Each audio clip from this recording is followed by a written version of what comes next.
Merci, Monsieur le Président. Alors, je souhaiterais revenir sur la question notamment de la revalorisation salariale qui est abordée dans ce rapport. Alors, si cette mesure peut être saluée, elle reste imprécise et victime de ce que l'on peut craindre être une impréparation. Les conditions d'éligibilité à cette revalorisation salariale ne sont pas aujourd'hui connues. Quelles sont les conditions fixées ? Il est indiqué que les catégories C des emplois paramédicaux sont concernées, les travailleurs exposés, les premiers de corvée, qui maintiennent le lien social et protègent les personnes les plus fragiles. C'est une reconnaissance attendue, fortement bienvenue. Mais comment sont ordonnés les emplois éligibles à la revalorisation ? Pourquoi seulement les catégories C ? Les emplois du social, qui semblent être à venir, en tout cas ultérieurement être envisagés, ne sont pas pour l'instant concernés. Alors avec le risque qui aujourd'hui est bien actuel d'une différence de traitement entre les agents. En outre, la collectivité n'est pas qu'employeur du personnel social et médico-social. Elle est aussi financeur. Des financements attribués notamment à des structures à but non lucratif, dont les emplois sont dépendants directement, parfois, des subventions allouées.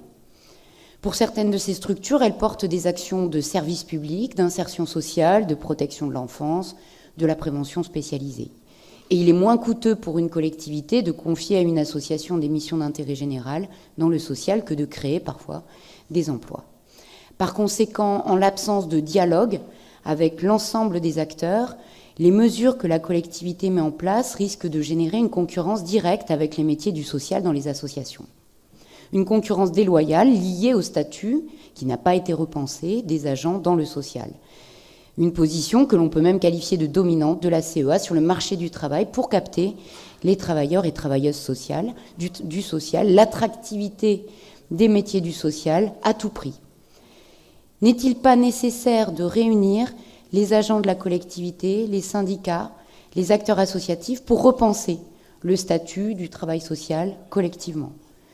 Le gouvernement aura procédé par vagues, suite au plan Ségur, les accords Laforcade, avec l'idée d'une convention collective unique qui, pour l'instant, n'a pas abouti, la loi de financement de sécurité sociale et l'extension de la revalorisation salariale dans les EHPAD et les structures d'accueil pour personnes handicapées, et plus récemment, l'annonce du Premier ministre sur la prise en compte des travailleurs sociaux, des structures à but non lucratif, mais qui restent incomprises dans l'esprit des travailleurs. Quels sont, encore une fois, les métiers concernés ?